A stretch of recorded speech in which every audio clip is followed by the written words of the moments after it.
Sesame chicken, one of my favorite things to eat at an American Chinese restaurant, and actually really pretty easy to make. This is going to be a pretty short video. If you're moving quickly, you could probably bang this whole thing out in about 20 minutes, or less. First things first, if you want this to happen quickly, you gotta starch your rice because that'll take far more time than the rest of the stuff. You can always cook your rice ahead of time. And on to the sauce. Let's start with a 1/4 cup of soy sauce and a 1/4 cup of rice wine vinegar. Get that going on medium-high heat, and then let's add 1/2 cup of brown sugar. Bring that up to a boil, and then let's add 2 teaspoons of sesame oil. Now go ahead and let that reduce until it's just thick enough, maybe 5 minutes. Now we're gonna add in a tablespoon of cornstarch mixed into 1/3 cup of water, otherwise the cornstarch doesn't really mix in well. Now let that reduce for another 30 to 60 seconds. I actually pulled mine a little bit early, but stay tuned for how we remedy that later. Let's cut up some chicken. We're gonna use thighs and legs or whatever meat you like and cut into little 1-inch pieces like this. This is a good time to get your oil going, so let's fill up a little pot about halfway.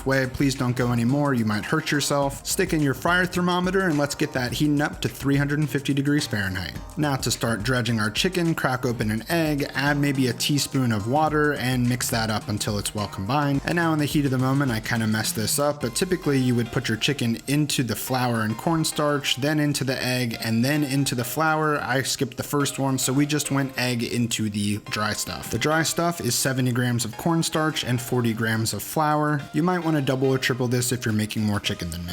When going into the dry stuff, just go one piece at a time and then just start moving the bowl to get everything coated until you put the next one in. Rinse and repeat until all of your chicken is in the dry stuff bowl. Let's always take a second to make sure our workspace is clean. And now it's frying time. We're gonna dust off the excess dry stuff from our chicken and throw it into a spider if you want to put it all in at once. And then you're just gonna fry this for 5 or 6 minutes until it looks nice and done. Don't overthink the time, it's little pieces of chicken going into very hot oil. Please don't hurt yourself. Remove from the oil and put it into a bowl or onto a wire rack to start cooling while you put your next batch in. This is just to show you what you can do instead of using a spider if you don't have one. Alright, batch 2 is done. It's time to coat with our sauce. But wait, as soon as I started putting this sauce in, I realized it was a little bit too thin, so thinking on my feet, I decided to just pour it back into a pan. Make sure there's really enough sauce for this to fully coat everything, and then let's crank the heat back up to medium-high. Watch how the color goes from a little bit pale to considerably darker and thicker. This only took me 2 to 3 minutes.